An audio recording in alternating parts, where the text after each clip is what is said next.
Salut Vatosokos, j'espère que tout le monde se porte bien. On se retrouve pour un nouveau débrief à chaud, Aston Villa versus PSG. Et je peux te dire qu'on a chaud au cul, chaud aux fesses avec ce match de merde. Et ce match, je l'ai détesté parce que j'ai vu beaucoup de lacunes de la part de nos Parisiens. Beaucoup de lacunes, beaucoup de détresse et beaucoup d'erreurs. Surtout de la part de notre équipe ce soir. On a pris l'eau, le bateau a pris l'eau mon frère. C'est comme ça. Alors, je veux dire, on s'en sort bien, hein, parce qu'heureusement qu'on a vu des buts d'avance. Hein, parce que là, à un moment ou l'autre, je vais aller la remontada, encore une fois. On est revenu dans nos cauchemars des remontadas. Et c'est pas possible. Hein, c'est Aston Villa en face. Hein, mais eux, au moins, ils ont fait leur... Ils sont battus comme des guerriers. Nous, on a été des lavettes ce soir. En fait, à 2-0, on s'est cru, ça y est, c'est rangé. Voilà, on joue vers l'arrière, on joue à la baballe, type sur la plage de Copacabana. On est là, on entend la samba. Voilà. Là, il faut arrêter les conneries. Déjà, il faut arrêter de jouer vers l'arrière. Putain, même si on gagne le haut la main, il faut continuer à attaquer. Il faut les niquer. Il faut les sodomes. On peut pas s'arrêter de jouer comme on a fait ce soir. Première mi-temps et deuxième mi-temps. Première mi-temps, ça a été, même si tout n'a pas été bon, mais la deuxième mi-temps a été catastrophique. Catastrophique. À un moment, je croyais qu'ils allaient revenir au score. Qu'on allait encore aller aux prolongations, au tir au but ou je sais pas quoi. Putain! Ah non, ce soir, j'ai vraiment pas aimé le match. J'ai vraiment pas aimé le match. Alors oui, on est en demi-finale, mais franchement, qu'est-ce que ça a été laborieux, qu'est-ce que ça a été énervant. On a tous souffert, nous Parisiens, jusqu'à la fin. Et ce soir, si on doit la qualification en demi-finale, on la doit qu'à un seul homme. C'est le seul qui a porté ses couilles ce soir. C'est le seul. C'est Donnarumma. On lui doit ça. On peut le critiquer. Il peut faire des boulettes en Ligue 1 ou je sais pas quoi. Mais là, ce soir, c'est lui la masterclass. C'est lui le MVP. Il nous a fait des arrêts de bonhomme. Il s'est jamais démonté. Parce que tout le reste de l'équipe, lamentable. On n'avait pas d'attaquant ce soir. Pas d'attaquant, il n'y avait aucun. Les 3 attaquants qu'on avait, ils ont été nuls à chier. Mais je vais y revenir au cas par cas. Et puis notre défense, quelle catastrophe. Quelle catastrophe, mon frère. Ils étaient tous en panique. Peut-être le moins qui était en panique, c'était Marquinhos. Parce qu'il nous a fait comme quelques belles défenses. Mais sinon, même pas de choses ce soir. Il était dans le dur. Non, mais c'est pas possible de voir ça. Putain, c'est pas possible. Hey, je vous signale une chose, mon frère. D'ailleurs, tu sais quoi? Moi, je trouve qu'on n'aurait pas dû avoir du repos comme ça. En fait, on aurait dû jouer contre Nantes. Tu sais pourquoi? Parce qu'en fait, ce long comme ça, ce long séjour comme ça, sans rien faire, ça nous a cassé le rythme. Ça nous a cassé le rythme. Eux, ils ont joué ce week-end. Ils ont gagné d'ailleurs, je crois. Et nous, non. C'est prouvé quand tu joues qu'un match par semaine, eh ben tu joues pas super bien. Tu casses le rythme. Regardez Marseille. Ils ont un match par semaine, t'as vu ce qu'ils font? Ils perdent contre des équipes que normalement ils devraient pas perdre. Bah nous c'est pareil. Donc la prochaine fois, il faut jouer les matchs. On a un match contre Nantes, et ben il faut le jouer. On a un match contre je sais pas qui, ben il faut le jouer. Parce qu'au moins là, ça casse pas le rythme. Là, ça a complètement cassé le rythme, mon frère. Non, mais là, c'est horrible. Moi, j'ai souffert jusqu'à la fin, jusqu'à la dernière minute. Quand il restait 3 minutes d'arrêt de jeu, je me suis dit, putain, encore 3 minutes d'arrêt de jeu. Putain, ça va être les 3 minutes les plus longues de ma vie. Non, c'est incroyable de se prendre des buts comme ça. En quelques minutes, on s'est fait renverser, frère. C'est pas possible. On est retourné dans nos cauchemars, dans nos travers.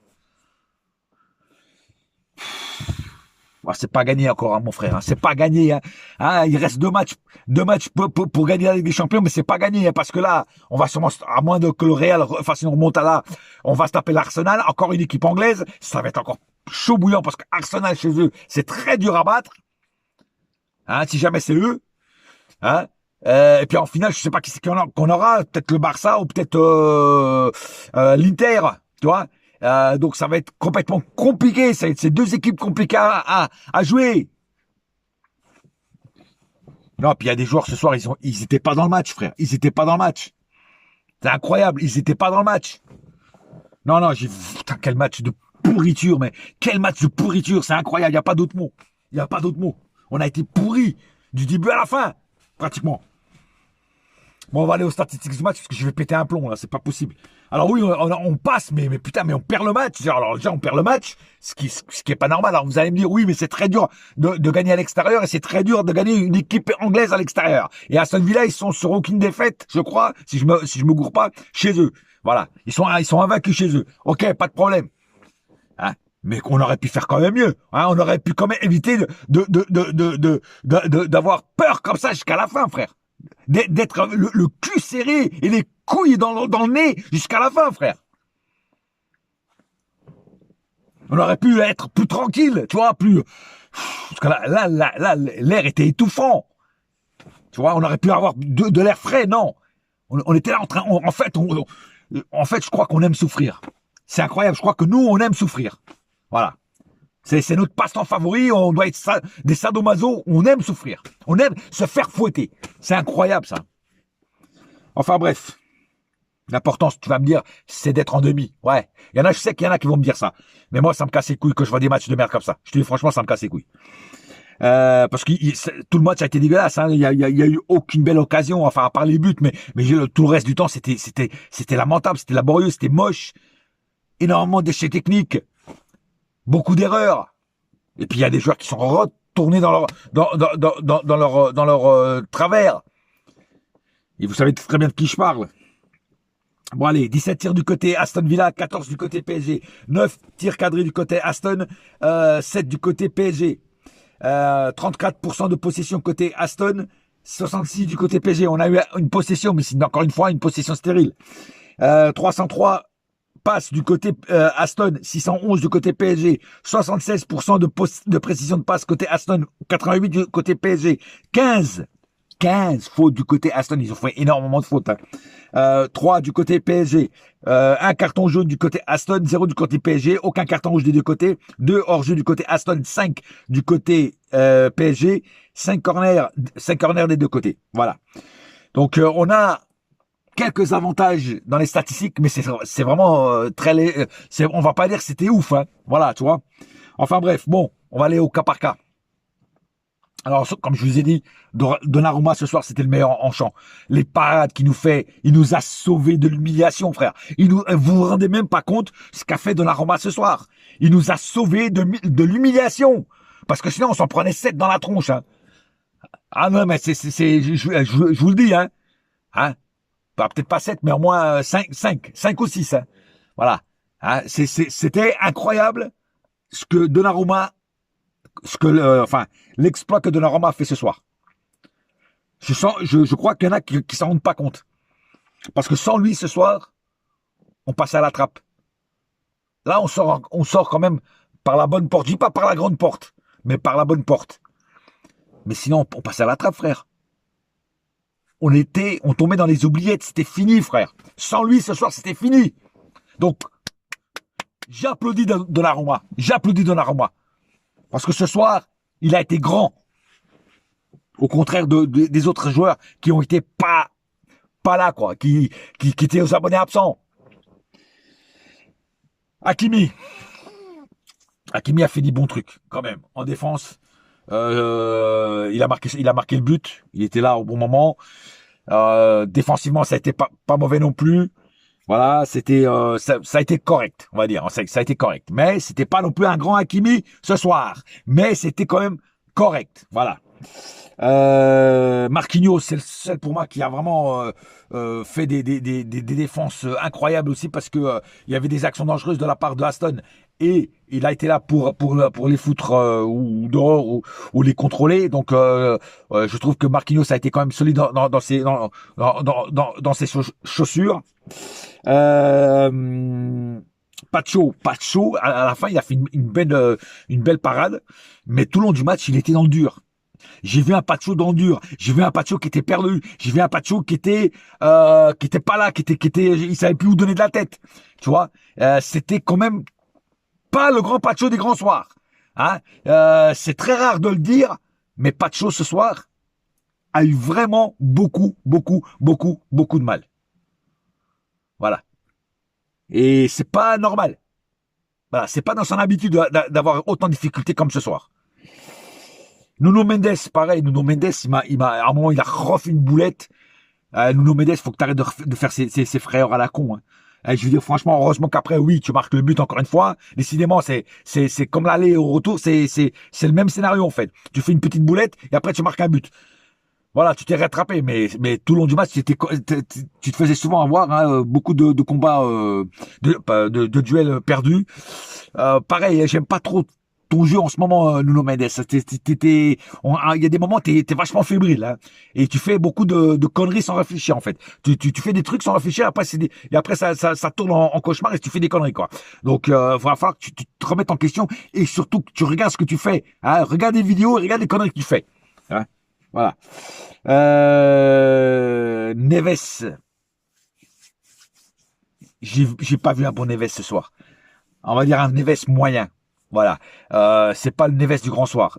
Pareil, hein, c'est à l'image de toute l'équipe. Hein. J'ai vu un Neves qui était pas au top. Pareil pour Vitinha. Ces deux-là, ce soir, m'ont un petit peu déçu. Ils étaient très moyens. Très moyens. Voilà. Alors oui, de l'autre côté, ça déménageait, mais les grands se retrouvent justement quand il y a des difficultés et quand ça déménage de l'autre côté, ces joueurs-là, c'est eux qui font la différence. Et ce soir, je les ai pas vus concernés, je les ai vus relâchés, les deux.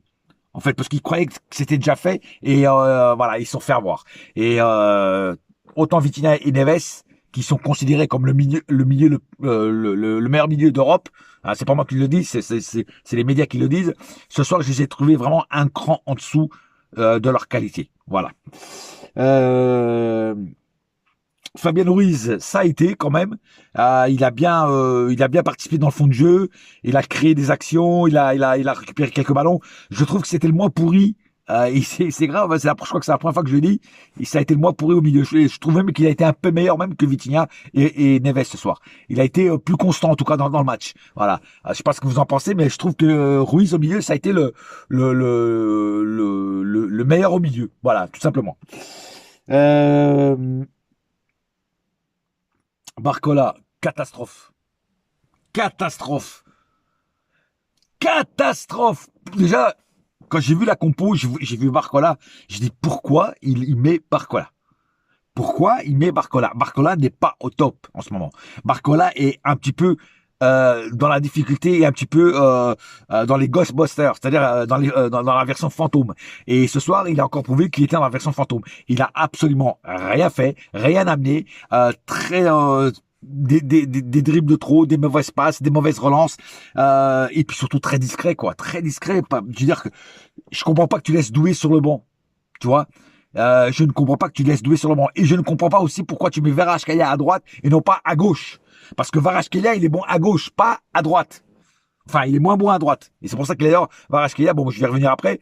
Voilà. Mais Barcola, non, moi, j'aurais pas mis Barcola ce soir. J'aurais mis Doué. Point barre. Voilà, c'est tout. Dembélé, pareil. Dembélé, très mauvais ce soir, encore une fois. Il repart dans ses travers de dribble de trop, de mauvais choix. Il veut marquer des buts, mais il n'y arrive pas. Il a les pieds carrés. Il retire, il refait des drops. On retrouve le Dembélé que je déteste. Voilà. Et dernièrement, Dembélé n'est plus décisif. On dirait qu'il est revenu ce qu'il était avant. Voilà. Il est moins affûté, moins percutant devant le but. Et ça me dérange. Ça, c'est pas normal. Donc, est-ce qu'il faut pas aussi le remettre sur le banc un petit peu pour lui faire les dents et remettre Ramos à sa place? Ben moi, je dis oui.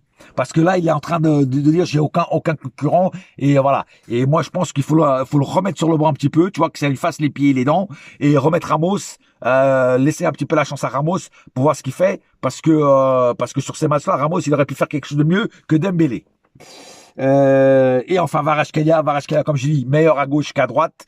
Donc c'est pour ça que ce soir, il n'a pas été bon non plus. Je l'ai vraiment trouvé dégueulasse. Dribble de trop, veut trop en faire aussi, pas assez percutant. Très peu de tirs au but, beaucoup de pertes de ballon.